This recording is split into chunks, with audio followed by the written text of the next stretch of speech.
إن أريد إلا الإصلاح ما استطعت وما توفيقي إلا بالله عليه توكلت وإليه أنيب. میں تو اصلاح کرنا چاہتا ہوں جہاں تک بھی میرا بس چلے، اور یہ جو کچھ میں کرنا چاہتا ہوں اس کا سارا انحصار اللہ کی توفیق پر ہے. اسی پر میں نے بھروسہ کیا اور ہر معاملے میں اسی کی طرف میں رجوع کرتا ہوں. السلام علیکم ورحمۃ اللہ وبرکاتہ. الحمد للہ نحمده ونستعینه ونستغفره ونؤمن به ونتوکل علیہ ونعوذ باللہ من شرور انفسنا ومن سیئات اعمالنا. من يهده الله فلا مضل له ومن يضلله فلا هادي له واشهد ان لا اله الا الله واشهد ان محمدا عبده ورسوله. اما بعد فان خير الحديث كتاب الله وخير الهدي هدي محمد صلى الله عليه وسلم وشر الامور محدثاتها وكل محدثة بدعة وكل بدعة ضلالة وكل ضلالة في النار. قال الله تبارك وتعالى في كلامه المجيد: اعوذ بالله السميع العليم من الشيطان الرجيم. بسم الله الرحمن الرحيم. يا أيها الذين آمنوا اتقوا الله حق تقاته ولا تموتن إلا وأنتم مسلمون واعتصموا بحبل الله جميعا ولا تفرقوا. اللهم صل على محمد وعلى آل محمد كما صليت على إبراهيم وعلى آل إبراهيم إنك حميد مجيد. اللهم بارك على محمد وعلى آل محمد كما باركت على إبراهيم وعلى آل إبراهيم إنك حميد مجيد. تمام قسم کی حمد و ثنا اس اللہ وحدہ لا شریک کے لیے لائق و زیبہ ہے جس نے ہمیں اور آپ کو پیدا فرمایا، اور بیش بہا درود و سلام اس ذات مبارکہ مقدسہ پر جو ساری کائنات کے لیے رشد و ہدایت بنا کر کے بھیجے گئے.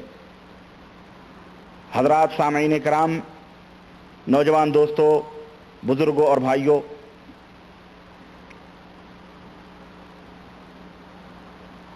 آج کی مجلس جو برپا کی گئی ہے، جیسا کہ آپ حضرات کو پتہ ہے کہ آج بھی اللہ کی توفیق سے ہمارا وہی پرانا موضوع ہے جس کا نام ہم نے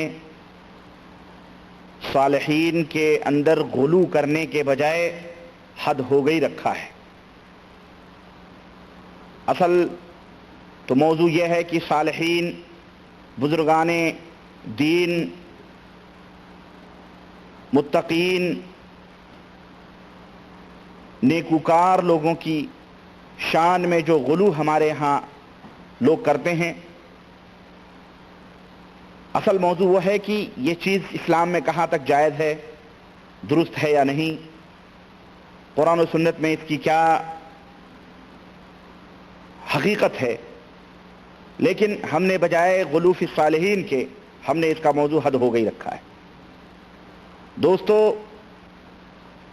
وقت جو گزر رہا ہے دنیا کے اندر، ہم مسلمانوں کے اوپر ایسے موضوعات کو اصل میں چھیڑنا بہرحال مناسب نہیں ہے، لیکن مشکل یہ ہے کہ جو لوگ بدعقیدگیوں کے شکار ہیں، جو لوگ غلط کام کرتے ہیں، انہیں نہ روکنا ان غلط کاموں سے، ان غلط کاموں پر انہیں تنبیہ نہ کرنا، یہ بھی بہت بڑا جرم ہے. وہ بے حیا بن کر کے غلط کام کر رہے ہیں اور بدعقیدگیوں کے شکار ہیں، تو ہماری تو یہ ذمہ داری ہے کہ ہم ان بدعقیدگیوں سے انہیں روکیں اور امت کو، امت کے ریوڑ کو، امت کے افراد کو بکھرنے سے، ٹوٹنے سے، شکست اور ریخت سے اس امت کو ہم محفوظ رکھیں، کوشش کریں کہ انہیں ایک پلیٹ فارم پہ جمع کریں. میرے عزیز، آج اس امت کے درمیان اتحاد کی بہت سخت ضرورت ہے، لیکن مشکل یہ ہے کہ ہمارے ملک میں جتنی پارٹیاں، جتنی تنظیم، جتنی تحریک، جتنی جماعتیں موجود ہیں، ہر ایک اتحاد و اتفاق کے دعوے کرتے ہیں، ہر ایک امت کے درمیان اتحاد کی دعوت پیش کرتے ہیں، لیکن ان کے ہاں اتحاد اور اتفاق کا جو تصور ہے وہ خود انہوں نے اپنے ارد گرد ایک دائرے بنائے ہوئے ہیں. ان کے ہاں تصور یہ ہے کہ اے لوگوں اپنے اپنے دائروں کو چھوڑ کر ہمارے دائرے میں آ جاؤ. اگر مسئلہ یہ ہو کہ جو حق ہے اسے قبول کر لو، جو باطل ہے اسے چھوڑ دو، تو بات بہت آسانی کے ساتھ لوگوں کی سمجھ میں آ جائے اور بڑی جلدی امت کے اندر اتحاد ہو جائے. لیکن مسئلہ یہاں حق و باطل کے سمجھنے کا نہیں، بلکہ مسئلہ یہاں یہ آتا ہے کہ ہم جیسے تیسے بھی ہیں، اتحاد اسی شکل میں کر سکتے ہیں جب آپ اپنی جماعت اپنی پارٹی کو چھوڑ کر ہماری جماعت ہماری پارٹی میں ضم ہو جائیں. یہاں بات آ کر کے مشکل میں پڑ جاتی ہے. کسی زمانے میں ہمارے ہندوستان کے اندر آپ کو پتا ہوگا کہ گاندھی جی نے ایک نعرہ لگایا تھا کہ ہمارے دیش میں ہر قسم کے پھول ہیں، ہر قسم کی کلیاں ہیں، گلاب بھی ہیں، چمپا بھی ہیں، چمیلی بھی ہیں، پھلاں پھول بھی ہیں، ہر قسم کے پھول ہیں. ہمارا دیش ایک گلدستے کی طرح ہے جس میں رنگ برنگے پھول کھلے ہیں. اس میں ہندو بھی ہیں، سکھ بھی ہیں، عیسائی بھی ہیں، پادری بھی ہیں، اس میں پارسی بھی ہیں، اس میں بدھ مت بھی ہیں، اس میں جین بھی ہیں، سارے ہیں اور ہمارا دیش ایک گلدستہ ہے اور ہم مل جل کر کے ایک دیش کے باسی. آج یہی تصور لوگوں نے اسلام کے اندر بھی رکھا ہوا ہے. بالکل یہی تصور کہ اسلام بھی نعوذ باللہ اسی گلدستے کی طرح ہے جس کے اندر قسم قسم کے پھول کھلے ہوں، جس کے اندر مختلف نظریات کے رہنے والے ہوں، مختلف افکار کے ماننے والے ہوں، مختلف عقائد کے رکھنے والے لوگ ہوں. اسی طرح سے جس طرح ایک ملک کے اندر مختلف مذاہب کے لوگ ایک گلدستے میں مختلف رنگ برنگ کے پھول سج کر کے لوگوں کے سامنے حسن پھیلاتے ہیں، لوگ خوش ہوتے ہیں اسے دیکھ کر کے، اسی طرح ایک ملک کے اندر بھی مختلف لوگ رہ کر کے مختلف دھرموں کے باوجود بھی وہ متحد رہ کر کے کام کریں. اسی طرح سے ہمارا اسلام بھی لوگوں نے اس طرح سمجھا ہوا ہے کہ اس کے اندر بھی مختلف نظریات، مختلف عقائد، مختلف خیالات، مختلف دین رکھنے والے بھی اسی طرح سے مل جل کر کے رہیں اور اختلاف پیدا نہ ہو، نہ اختلاف کیا جائے، نہ اسی طرح سے کسی کے خلاف کوئی آواز اٹھائی جائے، نہ کسی کو کچھ کہا جائے. میرے عزیز، یہ اصل میں یہ جو نظریہ ہے یہ بذات خود نہایت ہی خطرناک اور نہایت ہی بھیانک نظریہ ہے، غلط نظریہ ہے. اسلام کے اندر مختلف رنگا رنگی نہیں ہے. اسلام کے اندر صبغت اللہ کا رنگ ہے.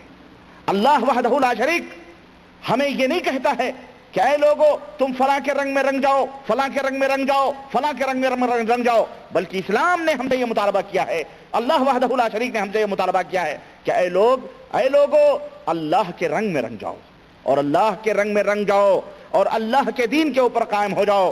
فَإِنْ آمَنُوا بِمِثْلِ مَا آمَنْتُمْ بِهِ فَقَدِ اهْتَدَوْا. اور اے نبی کے صحابہ اگر لوگ اس طرح ایمان لے آئیں جس طرح تم اپنے نبی کے اوپر ایمان لائے ہو، فَقَدِ اهْتَدَوْا، تو وہ ہدایت یافتہ ہو گئے.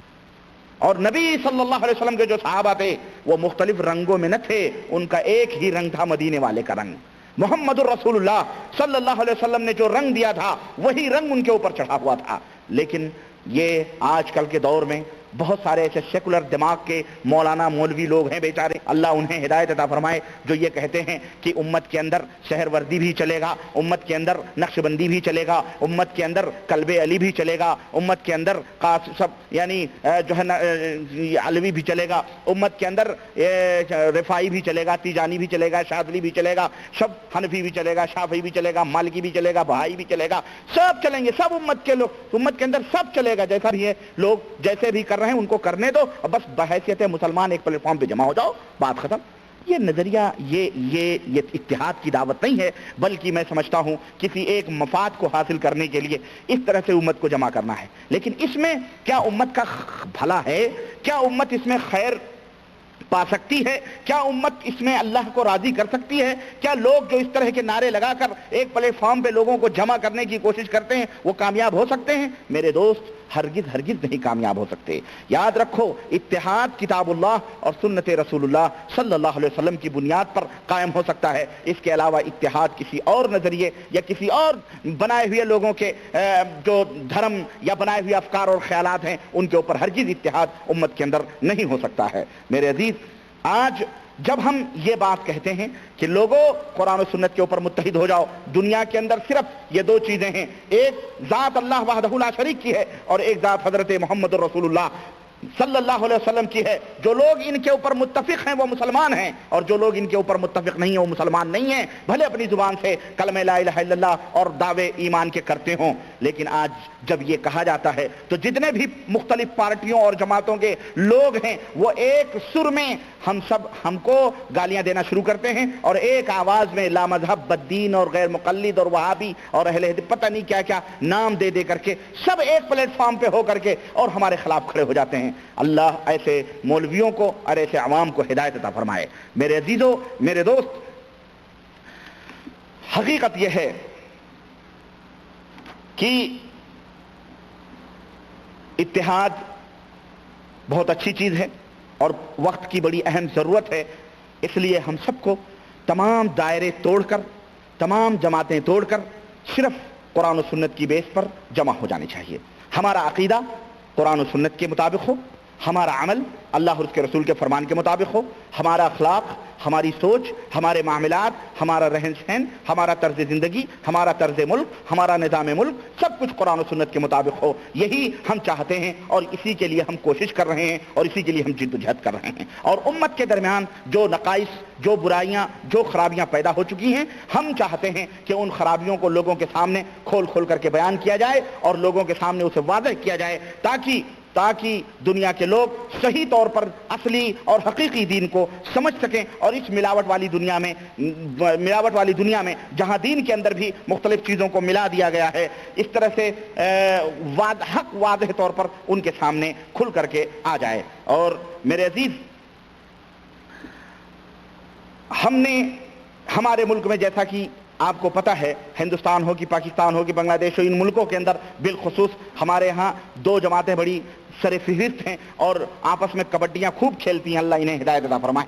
ایک محاذ تو بریلی شریف کا ہے، خان صاحب نے سنبھالا ہوا ہے، اور دوسرا محاذ ہے سہارنپور دیوبند کا، جسے قاسمیوں نے، ندویوں نے اور ان لوگوں نے پورے سنبھالا ہوا ہے۔ اور اس طرح سے جناب علی وہ ایک دوسرے کے اس میں کبڈیاں چل رہی ہیں۔ ایسی شکل میں ہماری پوزیشن صرف تیسری کی ہے، اور ہمیں یہ دونوں لامذہب اور بے دین قرار دے کر کے بالکل صدقے کا مال، کہتے ہیں تم زکوٰۃ کے مال ہو، ہم نے تم 2.5% ہم نے تم کو نکال دیا ہوا ہے، اور ہم میں ملنے کی کوشش مت کرو۔ ہم نے کہا تم دونوں مل جاؤ نا، پھر دونوں تم کبڈیاں کیوں کھیلتے ہو؟ ہم نے کہا بھائی میرے اپنی کتابیں اٹھاؤ، چاہے وہ بریلی شریف کے خان صاحب کے ماننے والے لوگ ہوں، چاہے وہ سہارنپور دیوبند کے علماء کرام ہوں۔ ہم نے بریلی شریف کے خان صاحب کی بھی کتابیں پڑھی، ہم نے دیوبند والوں کی کتابیں پڑھی، ملفوظات اعلیٰ حضرت ہو کہ فتاوی افریقیہ ہو کہ فتاوی رضویہ ہو کہ امام احمد رضا اور ان کے مخالفین ہوں، یا ان کی اپنی جو مختلف عقائد پہ مبنی کتابیں ہیں ہم نے وہ بھی پڑھی، اور ہم نے فضائل اعمال بھی پڑھی، تبلیغی نصاب بھی پڑھی، ارواح ثلاثہ حکایات ارواح ثلاثہ بھی پڑھی، حکایات اولیاء بھی، اشرف علی صاحب تھانوی کی بڑی فتاوی رشیدیہ بھی پڑھی، تذکرۃ الرشید بھی پڑھی سوانے، اور اسی طرح اشرف السوانے خواجہ حسن کی بھی پڑھی، اسی طرح سے المفند المہند عقائد اہل سنت دیوبند بھی پڑھی، اور اسی طرح سے ہم نے امداد السالکین بھی پڑھی، مبشرات دیوبند بھی پڑھی، اور بہت ساری عقائد کے اوپر اور ان کے مذہب اور مسلک کے اوپر جو کتابیں لکھی گئی ہیں اور علماء نے لکھی ہم نے پڑھی۔ لیکن جب ہم پڑھتے ہیں تو ہمیں ایک بات بڑی عجیب و غریب لگتی ہے کہ ہمارے جو بریلی والے لوگ ہیں، بیچارے بریلوی برادران ہیں، ہے نا، خان صاحب گروپ کے لوگ ہیں، یہ جو بولتے ہیں خم ٹھونک کر اس کا اعلان بھی کرتے ہیں اور اس کے اوپر ڈٹے ہوئے بھی رہتے ہیں۔ یعنی جو بولتے ہیں وہ سمجھ کر بولتے ہیں، اور چاہے وہ غلط ہیں، اور بے شک غلط ہیں، یقیناً غلط ہیں، ان کے ایمان اور عقیدے بھی غلط ہیں، اس میں کوئی شک نہیں ہے، لیکن وہ خم ٹھونک کر چوراہوں پر، مارکیٹوں کے اندر اور روڈوں کے اوپر اپنے جلسوں میں بولتے ہیں۔ لیکن ہمارے جو دوسرے برادران ہیں، سہارنپور دیوبند اور یہ دیوبندی جو اپنے آپ کو کہتے ہیں، یہ بیچارے بولتے تو ہیں لیکن اللہ انہیں ہدایت دے، یہ کیا بولتے ہیں اور کیا لکھتے ہیں یہ خود سمجھتے نہیں۔ یہ بولتے ہیں لیکن یہ سمجھتے نہیں ہیں کہ ہم نے ابھی کیا بولا ہے اور ہماری کتابوں کے اندر کیا لکھا ہوا ہے۔ عجیب و غریب مسئلہ ہے یہ۔ تو ایسی صورت میں آپ کہتے ہوں گے کہ یہ تو آپ بریلویوں کی سائیڈ لے رہے ہیں کہ جناب، جیسا کہ ہمارے ایک بزرگ نے فرمایا ہے کہ جناب علی وہ چونکہ پہلے بریلوی تھا اس لیے وہ بریلوی دماغ کے حساب سے بریلویوں کی لاٹھی چلاتا ہے۔ میں بریلویوں کی لاٹھی نہیں چلاتا ہوں، بلکہ جو غلط ہے اس کے خلاف میں ہر ایک چاہے وہ بریلوی ہو یا دیوبندی ہو، کوئی بھی ہو، جو غلط ہے اس کے خلاف لاٹھی چلاتا ہوں۔ تو میرے عزیز، حوالے جہاں تک جو باتیں لکھی ہوئی ہیں، جو میں نے دیوبندیوں کی کتابوں میں پڑھی، جو میں نے بریلویوں کی کتابیں پڑھی، ہم نے ان دونوں میں کوئی فرق نہیں پایا سوائے اس کے کہ دیوبندی چھپ چھپا کر وہی کام کرتے ہیں اور بریلوی ڈنکے کی چوٹ پر وہی سب کام کرتے ہیں. بس یہی فرق ہے. یعنی صاف چھپتے بھی نہیں, سامنے آتے بھی نہیں, کیسا پردہ ہے کہ چلمن سے لگے بیٹھے ہیں, ایسا مسئلہ ہماری سمجھ میں آتا ہے. میں کہتا ہوں ناراض کیوں ہوتے ہو؟ آؤ اپنی کتابیں اٹھا کر کے دیکھو, یہ کتابیں ہمارے پاس موجود ہیں. یہ احمد رضا خان صاحب کی کتابیں موجود ہیں, یہ زکریا صاحب کی تاریخ مشائخ چشت ہمارے پاس موجود ہے, یہ اشرف علی صاحب تھانوی کی اعمال قرآنی ہمارے پاس موجود ہے. اسی طرح سے یہ المفند المحند, یہ حضرات دیوبند کی ہمارے پاس یہ کتاب بھی عقائد اہل سنت موجود ہے, تذکرہ, یہ سب کتابیں جب ہم نے ان کا مطالعہ کیا, جب ہم نے ان کو پڑھا تو واقعی بتا رہا ہوں بہت ساری باتیں ملی. آئیے سردست میں کہتا ہوں آؤ, اگر ایک حوالہ, میں چیلنج کرتا ہوں, ایک حوالہ اگر میری بات کا تم غلط ثابت کر دو, ایک حوالہ, موضوع چونکہ میرا چل رہا ہے حد ہو گئی, اس لیے میں اس موضوع کے حوالے سے بھی آپ کو بات کرتا ہوں کہ ایک حوالہ اگر آپ غلط ثابت کر دیں تو میں 54 انعام دوں گا آپ کو. کوئی بھی دنیا کے اندر 4 آنے میں انعام دوں گا. آپ کہیں گے کہ جناب 4 آنے کیوں, لوگ تو کروڑوں کا انعام دیتے ہیں. میں کروڑوں کا انعام نہیں دوں گا, میں ان کو 54 انعام دوں گا. کیوں؟ انعام ایمان کے حساب سے ملنا ہے. ان کو ایمان کے حساب سے ہی ان کو انعام ہم دیں گے, کیونکہ انہوں نے اسلام کو 4 حصوں میں بانٹا ہے. 3 حصے تو ان کے پاس نہیں ہیں. 54 بھر ایمان ہے تو 54 بھر انعام بھی ہم ان کو دیں گے. اس سے زیادہ ہم انعام ان کو نہیں دیں گے. ہم ان کو کہ سومو کار ٹاٹا کھڑی ہوئی ہے, یہ بنگلہ ہے, یہ کار ہے, یہ روپے ہیں, نہ, 54 بھر انعام. ایک حوالہ غلط کرنے پر آؤ ہم تمہیں دینے کے لیے تیار ہیں. آپ کہیں گے ربانی صاحب حد ہو گئی, واقعی یہ بھی کوئی انعام ہے 4 آنے؟ میں کہتا ہوں انعام تو 1 پیسے کا بھی انعام ہے. بہرحال کسی مائی کے لال نے یہ نہیں جنا ہے کہ یہ کتابیں جو میرے پاس موجود ہیں, جنہیں میں قرآن و سنت کی چھلنیوں میں چھان کر اور لوگوں کے سامنے بیان کرتا ہوں. میں کیسٹ لایا ہوں, لیکن میرے پاس چھوٹا ٹیپ ریکارڈ نہیں تھا, اس لیے میں اس نیت سے لایا تھا کہ میں کچھ باتیں آپ کو کیسٹ کے حوالے سے بھی سناؤں. لیکن میں سناؤں گا. ہمارے دارالعلوم ندوۃ العلماء کے بہت بڑے مولانا ہیں سلمان صاحب, سید سلمان ندوی, مولانا ابو الحسن ندوی کے رشتہ داروں میں سے ہیں. بہرحال انہوں نے, ان کی تقریر اس کیسٹ میں ہے, کسی نے ان کے کان بھر دیے. حالانکہ وہ بہت اچھے آدمی ہیں, معتدل آدمی ہیں, اور کبھی کوئی غلط بات اپنی زبان سے جلدی نہیں نکالتے ہیں. لیکن شاید انہوں نے میری کیسٹ سنی نہیں, کسی نے ان کے کان بھر دیے اور انہوں نے جناب علی تقریر کر دی, اور اللہ انہیں ہدایت عطا فرمائے. تقریر میں حالانکہ ان سے میری کوئی ملاقات نہیں, نہ میری کوئی پہچان ہے. تب رہا کہ اگر میری آواز مولانا سلمان ندوی صاحب تک پہنچتی ہو, میں نے ان کی اور بھی کیسٹیں سنی, اخوان نے دی, واللہ مجھے اتنی اچھی لگی. مثال کے طور پر ایک فیض آباد کے علاقے میں ایک گاؤں ہے جگن پور, وہاں پر ان کی جو تقریر ہوئی ہے وہ کیسٹ میں نے سنی تو مجھے بڑی خوشی ہوئی. انہوں نے یہ کہا کہ حنفی چھوڑ دو, شافعی, مالکی, حنبلی, یہ سب نسبتیں ترک کر کے قرآن و سنت کو مضبوطی کے ساتھ پکڑ لو. میں نے کہا اللہ اکبر, ماشاءاللہ, ایسے علماء کی تو ہمیں ضرورت ہے. لیکن پھر بھٹکل کی تقریر آئی میرے پاس تو جناب علی اس میں انہوں نے ایسی باتیں کہی ہیں کہ اگر امت کے اندر نقشبندی بھی موجود رہیں تو کیا ہے, سہروردی بھی موجود رہیں تو کیا ہے, فلاں بھی موجود رہیں تو کیا ہے, اس سے کوئی فرق نہیں پڑتا ہے. البتہ امت ایک پلیٹ فارم پہ ہو کر کے اگر کسی کو کافر قرار دے دے وہی کافر ہے. دوسری بات یہ ہے کہ انہوں نے میرے اوپر سراسر الزام لگایا ہے کہ میں نے احمد رضا خان صاحب کے بارے میں انہوں نے بیان دیا ہے کہ ایک زمانے میں احمد رضا خان صاحب نے کفر کا بیڑا اٹھایا ہوا تھا, جیسا کہ لوگ سمجھتے ہیں. دیکھیں اس میں ان کی بھی اپنی رائے نہیں, بڑے احتیاط سے کام لیتے ہیں. انہوں نے کہا جیسا کہ لوگ کہتے یا سمجھتے ہیں ان کے بارے میں, گویا مولانا سلمان ندوی صاحب کا اس کے اندر کوئی اپنا وہ نہیں ہے. یہ بھی بھائی کی بڑی محبت ہوتی ہے. اصل میں اپنے بھائی کو اس طرح کوئی الزام نہیں لگاتا. حالانکہ میرے پاس یہ ملفوظات اعلیٰ حضرت موجود ہے اور مولانا سلمان صاحب نے یہ کتاب ضرور پڑھی ہوگی اور ہر دیوبندی بندہ اس کو پڑھتا ہے. تو میں کہتا ہوں کہ اس کے اندر تو جناب کافر انہوں نے تو احمد رضا خان صاحب نے تو وہابیوں نام لے کر کے ندویوں, دیوبندیوں, سب کو کافر, اور بلکہ یہاں تک کہا ہے کہ اگر ان کے کفر میں کوئی شک کرے تو وہ بھی کافر ہو. لیکن ان کے بارے میں مولانا سلمان ندوی کا نظریہ دیکھیں کہ جیسا کہ لوگ سمجھتے ہیں کہ احمد رضا خان صاحب نے لوگوں کو کافر کہا، لیکن مجھ بندے ناچیز کے بارے میں مولانا نے یہ رائے دیا ہے کہ اس نے کفر کا بیڑا اٹھایا ہوا ہے، اور سنتے ہیں کہ کوئی معراج ربانی صاحب نے لوگوں کو کافر بنانا شروع کیا اور کہتے ہیں فلاں کافر فلاں کافر فلاں کافر۔ میں حضرت مولانا سے درخواست کروں گا کہ اللہ کرے میری آواز ان تک پہنچے کہ مولانا آپ میری کیسٹ سنیں اور انصاف کریں، میں نے کسی کو کافر نہیں کہا ہے، البتہ میں نے یہ ضرور کہا ہے کہ یہ عقیدہ کفریانہ ہے، یہ عقیدہ مشرکانہ ہے، یہ عقیدہ یہودیانہ ہے، یہ عقیدہ نصریانہ ہے، یہ عقیدہ نصارہ، ہم نے کسی کو کافر نہیں کہا ہے، یہ انہیں غلط فہمی ہوئی ہے۔ المہم دوسری بات وہ کہتے ہیں کہ جناب اس کا دماغ جو ہے، حضرت مولانا کہا کرتے تھے، یعنی مولانا علی میاں ندوی کے حوالے سے وہ کہتے ہیں اس کا دماغ جو ہے یہ مہتر کی طرح ہے، یہ مہتر، اس کی مثال ایک مہتر کی طرح ہے۔ مہتر گندگیوں کو دیکھتا ہے، پیخانوں کی طرف دیکھتا ہے اور اسی کو دیکھ دے، اسی چونکہ صفائی کرنے، وہ چونکہ اس کا دماغ سنڈاس خانہ ہوتا ہے، اس لیے اس کی نظر گندگیوں پہ جاتی ہے اور جو ہے گندگیوں میں اس کا سنڈاس ہے، یہ ہے وہ، یعنی انہوں نے یہ باتیں سنڈاس پیخانے کی لا کر کے مہتر ہے وہ، یہ ہے وہ ہے۔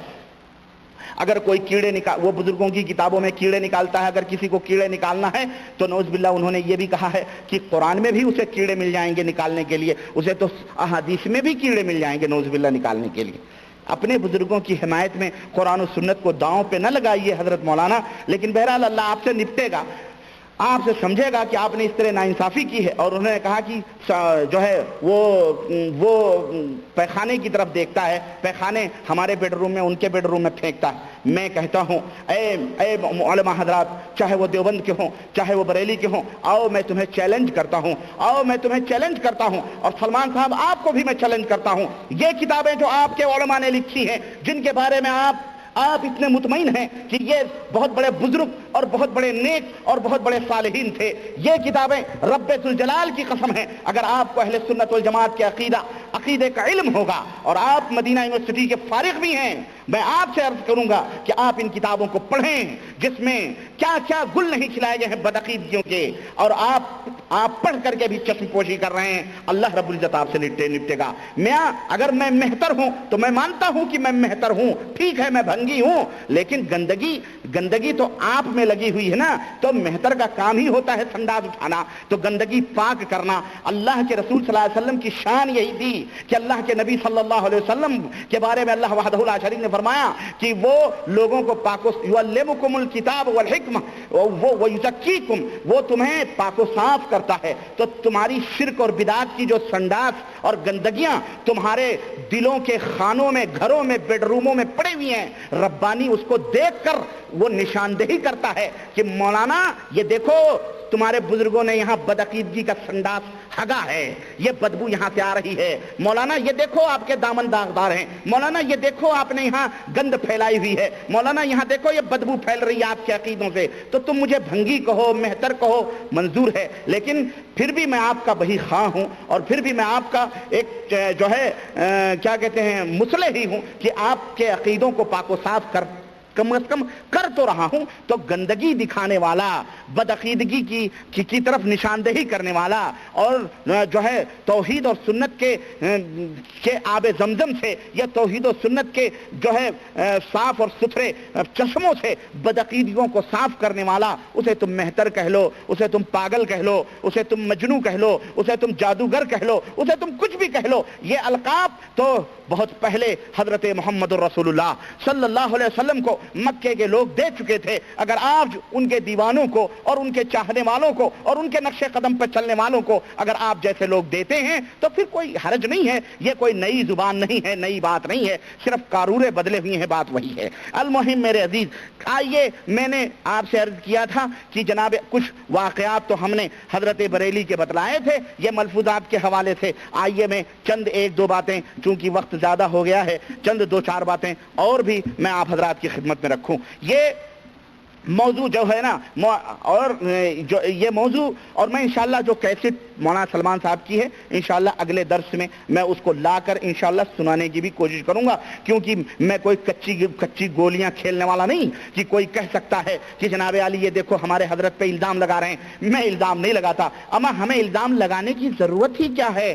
الزام سے کہیں زیادہ گندگیاں تو وہاں موجود ہیں، ہمیں گڑھنے کی ضرورت نہیں ہے۔ استغفر اللہ، میں تو کہتا ہوں صفحے کھولو، صفحے پہ گندگیاں آپ کو بکھری ہوئی نظر آئیں گی بدعقیدگی کی۔ اور میں نے شاید پچھلے درس میں بتلایا تھا کہ احمد رضا خان صاحب کے حوالے سے کہ یہ فرماتے ہیں کہ جلد نمبر 2 کے اندر کہ حضرت غوث پاک جو ہیں ان کے دفتر میں جناب علی قیامت تک آنے والوں کے نام ہیں، یہ میں نے بتلایا تھا، ہے کہ نہیں؟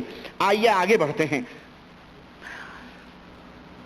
تقلیدیت اور تفرقہ بازیاں اس قدر لوگوں کے ذہن و دماغ کے اوپر چھائی ہوئی ہیں کہ آپ یہی جلد نمبر 2 ملفوظات اعلیٰ حضرت اٹھائیں اور صفحہ نمبر 68 یعنی 68 نمبر صفحہ آپ دیکھیں۔ کسی نے حضرت سے پوچھا کہ حضرت امام مہدی جو آئیں گے، قیامت جب قریب آئے گی تو جب امام مہدی آئیں گے تو یہ بتلائیں کہ وہ نماز کس طریقے پر پڑھیں گے، نماز کس طریقے پر پڑھیں گے؟ تو حضرت فرماتے ہیں کہ طریقہ حنفیہ کے مطابق، طریقہ امام مہدی آئیں گے تو کس کے طریقے پہ نماز پڑھیں گے؟ سنو، اور در مختار میں تو باقاعدہ یہاں تک لکھا گیا ہے کہ نعوذ باللہ حنفی مذہب لاگو ہوگا، حضرت عیسیٰ آئیں گے اور وہ حنفی مذہب قائم کریں گے۔ نعوذ باللہ، اسلام کہاں گیا؟ قرآن و سنت کہاں گئے؟ 400 سال کے بعد بنائے ہوئے ان کے یہ دھرم چل رہے ہیں، اور واقعی حماقت کی اور جہالت کی حد ہو گئی ہے۔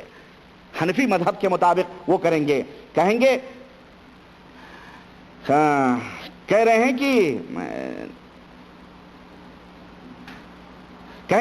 رہے ہیں کہ حضرت عیسیٰ علیہ السلام کی نسبت بھی جیسا کہ بعض اکابر کے قلم سے نکل گیا ہے کہ وہ بھی حنفی ہوں گے، تو حاشا و کلا نبی اللہ کسی امام کی تقلید فرمائے، بلکہ اس کا مطلب وہی ہے کہ حنفی مذہب کے مطابق ان کا عمل ہوگا اور اسی کے مطابق وہ عمل کریں گے، جس سے حنفی مذہب کی سب سے کامل تر تصویب ثابت ہوگی، یعنی درستگی ثابت ہوگی۔ ملفوظات اعلیٰ حضرت حصہ 2 68 اور 69 کے اندر۔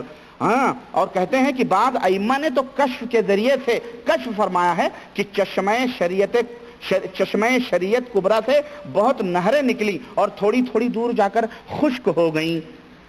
یعنی شریعت کے چشمے سے کئی نہریں نکلی لیکن تھوڑی دور جا کر خشک ہو گئیں، مگر مذاہب اربعہ کی چاروں نہریں جوش و آب و تاب کے ساتھ بہت دور تک بہیں، آخر میں جا کر وہ تینوں نہریں بھی خشک ہو گئیں۔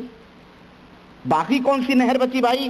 کہہ رہے ہیں باقی صرف مذہب حنفی کی نہر اخیر تک جاری ہے، اخیر تک۔ کیا کیا کرشمے، گویا سب بیچارے ختم ہو جائیں گے، صرف پوری دنیا میں حنفی مذہب رہیں گے۔ جاؤ، اللہ تمہیں ہدایت عطا فرمائے۔ سنیں تو یعنی امام مہدی بھی حنفی ہوں گے جناب علی، اور حضرت عیسیٰ علیہ السلام بھی کیا ہوں گے؟ حنفیت کے مطابق وہ عمل کریں گے۔